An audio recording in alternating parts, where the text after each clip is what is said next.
Assalamualaikum warahmatullahi wabarakatuh. Perkenalkan, nama saya Hikmal Cahyadi Fitra dengan nomor BP 2010931021 dari kelas pembelajaran rantai pasok akan menjelaskan berkaitan dengan metodologi dalam model supplier evaluation Six Sigma model.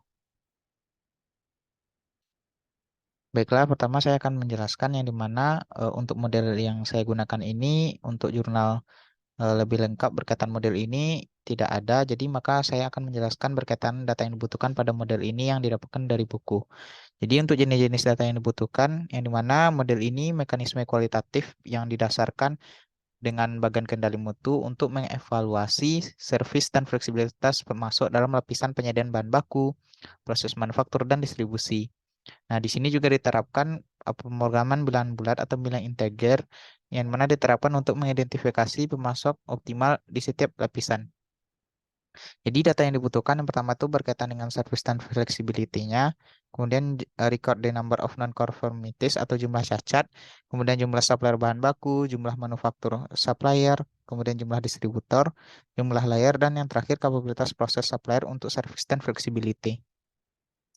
Dalam pengumpulan datanya, yaitu di sini jenis data yang digunakan dalam data adalah data primer dan data sekunder yang diperoleh dari studi kasus perusahaan manufaktur. Di sini di mana data primer tersebut meliputi hasil survei yang diberikan kepada para pengambil keputusan dan staf manajemen untuk mengevaluasi kinerja pemasok didasarkan atas service dan flexibility, kemudian data berkaitan dengan jumlah supplier bahan baku, jumlah manufacturing supplier, jumlah distributor, dan jumlah layar. Kemudian untuk data sekunder berupa data historis kinerja pemasok yaitu tingkat cacat produk. Kemudian untuk tahapan-tahapan pengolahan data, jadi setiap layer atau lapisan diselidiki mengenai data service dan flexibility-nya, yang dimana mencatat jumlah ketidaksesuaian antara eh, jumlah ketidaksesuaian produk atau produk cacat. Kemudian peta C control dikonfigurasikan untuk menentukan area kontrol dan juga outlier. Kemudian, masing-masing pemasok yang berada di luar batas dihilangkan dari evaluasi. Yang ketiga, untuk investasi yang lebih tepat, selanjutnya kriteria kapabilitas proses. Untuk masing-masing pemasok, kemampuan proses diukur dan nilainya dicatat. Kemudian, prosedur yang sama diberikan untuk lapisan lainnya.